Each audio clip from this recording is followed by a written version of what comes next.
Hello everyone. तो आज हम इस वीडियो लेक्चर में ना जो 9 सितंबर 2024 के एसएससी सीजीएल में टायर 1 में पूछे गए थे जनरल अवेयरनेस के सवाल।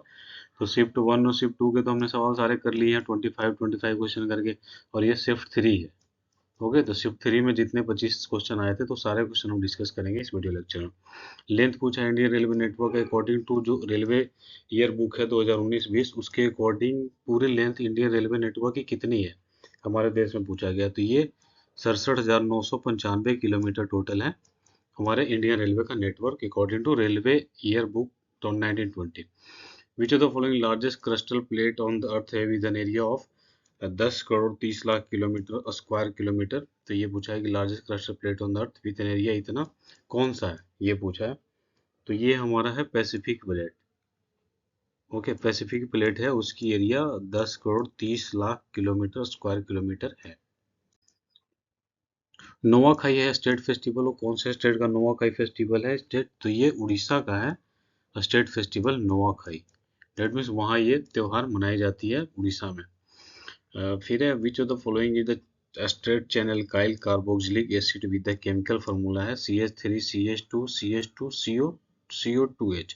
ओके, तो ये पूछा है कि alkyl carboxylic acid with chemical formula straight chain alkyl carboxylic acid का केमिकल फार्मूला ये है, इसको कौन सा एसिड है ये। इन चार जो ऑप्शन दे रखा है इनमें से कौन सा एसिड है ये, तो ये ब्यूटारिक एसिड है। इसका करेक्ट आंसर होगा ब्यूटारिक एसिड, जो एल्काइल कार्बोक्सिलिक एसिड के नाम से भी जाना जाता है।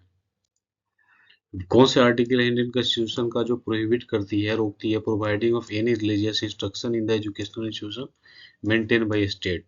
जो स्टेट के द्वारा जो मेंटेन करी जाती है एजुकेशनल इंस्टीट्यूशन, तो उनको रोकती है प्रोवाइडिंग एनी रिलीजियस इंस्ट्रक्शन को। कौन से आर्टिकल से हमें ये, कौन से आर्टिकल में ये प्रोविजन है, तो ये हमारा है article number 28। Okay, article number 28 इसका करेक्ट आंसर होगा कि आर्टिकल नंबर 28 हमारे कॉन्स्टिट्यूशन का ये कहता है कि कोई भी स्टेट ओन जो एजुकेशनल इंस्टीट्यूशन होती है उनमें कोई भी रिलीजियस प्रैक्टिस को रोकती है, ये प्रोहिबिट करती है प्रोवाइड करने से रिलीजियस इंस्ट्रक्शन को। आर्टिकल 28। आर्टिकल 77 है कॉन्स्टिट्यूशन का, वो क्या डील करता है, तो ये conduct of business of the government of India. Article 77 constitution का इस क्या डील करता है, conduct of business of the government of India, government of India के बिजनेस के कंडक्ट को।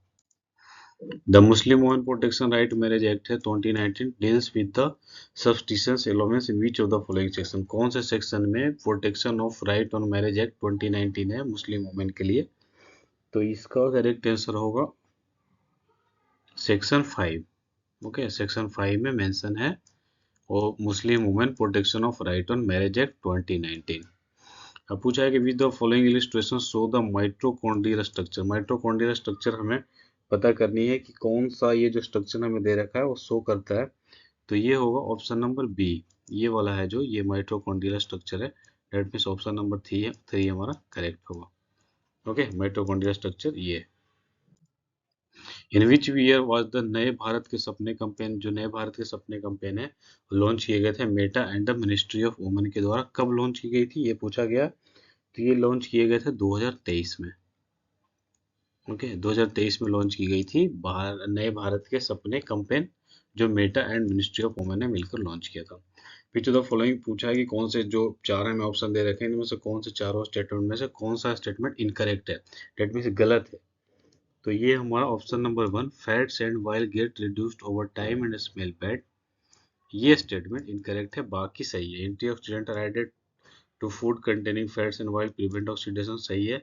Chip manufacturer usually flush bags of chip with nitrogen to prevent chips from getting rancid. Fats and oils are oxidized, they become rancid, ये भी सही है, सारे option सही है। और बट जो 1 नंबर ऑप्शन है वो इनकरेक्ट है, गलत है, तो यही पूछा है रॉन्ग, तो ऑप्शन नंबर 1 होगा।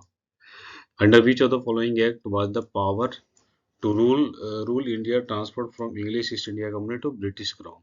इंग्लिश ईस्ट इंडिया कंपनी से ब्रिटिश क्राउन को कौन सा जो एक्ट बनी थी रूल करने में भारत का, वो ट्रांसफर करती है power English East India Company से ब्रिटिश क्राउन को।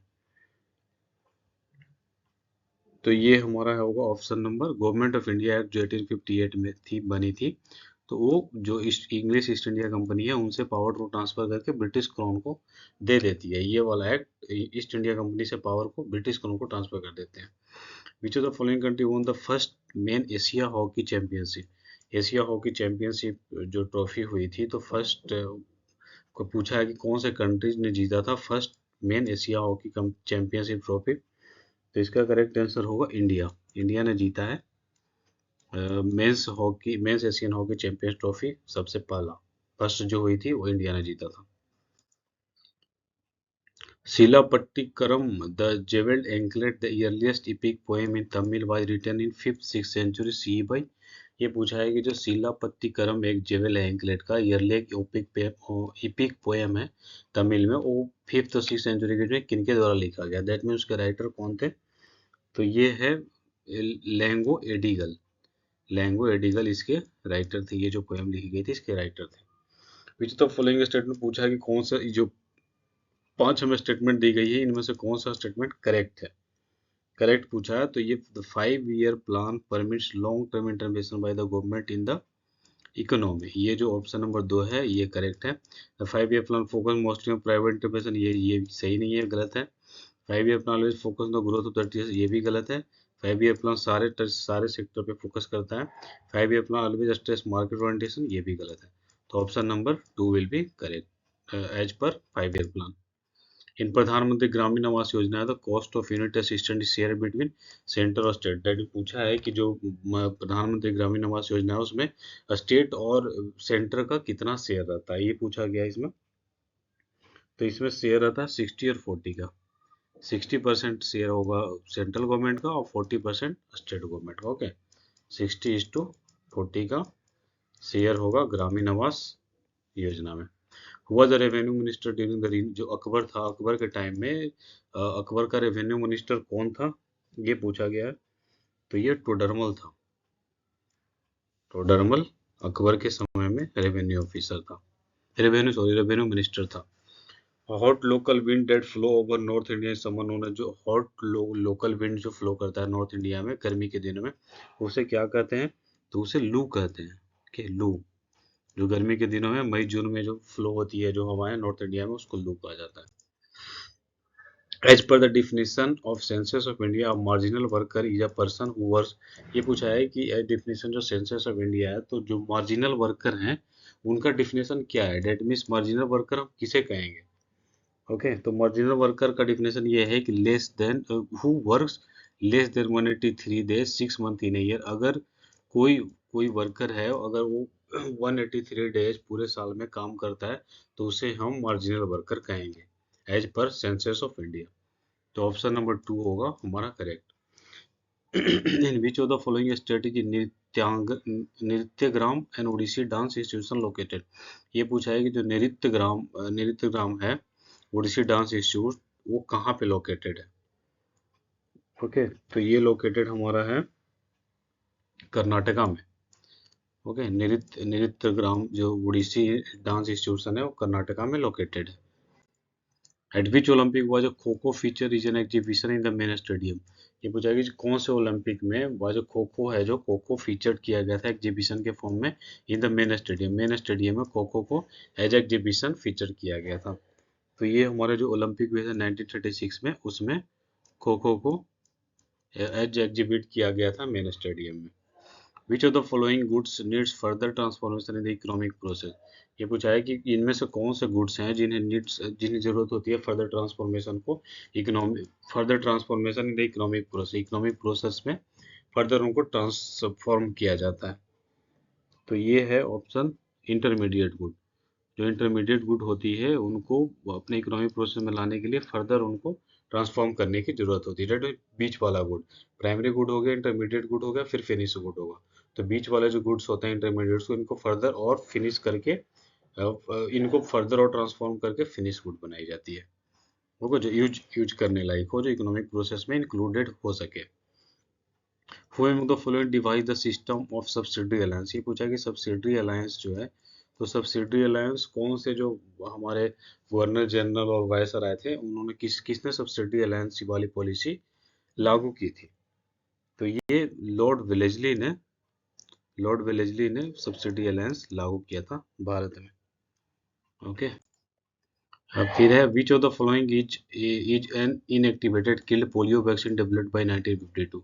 1952 में पूछा गया कि कौन इनएक्टिवेटेड है पोलियो वैक्सीन जो डेवलप किए गए थे 1952 में। तो ये है साल्क वैक्सीन। साल्क वैक्सीन को 1952 में डेवलप किया गया था, inactivated killed polio vaccine as a polio vaccine. अब लास्ट क्वेश्चन है which of the following personality is a Padma Shri awardee folk singer from the state of Uttar Pradesh. ये पूछा है कि पद्मश्री अवार्डी है या फोक सिंगर है from the state of Uttar Pradesh. इन चारों में से दो दे रखा है, कौन से पर्सनालिटी कौन से हैं जिनको पद्मश्री भी मिला हुआ, फोक सिंगर है उत्तर प्रदेश के। तो ये हैं हमारे अजीता श्रीवास्तव। ओके, अजीता श्रीवास्तव उत्तर प्रदेश से बिलोंग करते हैं, फोक सिंगर भी, इन्हें पद्मश्री अवार्ड भी मिला हुआ है। Okay, thank you.